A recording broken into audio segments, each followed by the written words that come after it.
Taste చూద్దాం.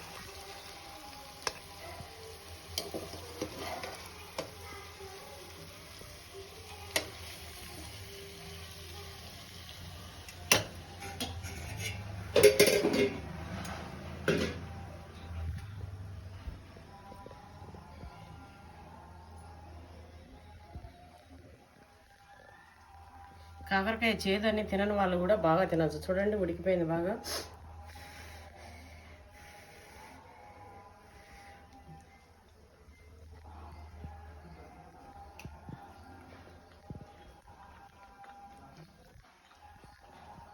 ఇట్లనే కలుపుకొని తినేయచ్చు. చపాతీలకు కూడా చాలా బాగుంటుంది. సూపర్ అంటే సూపర్ కుదిరింది.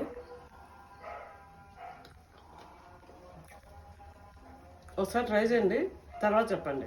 సూపర్.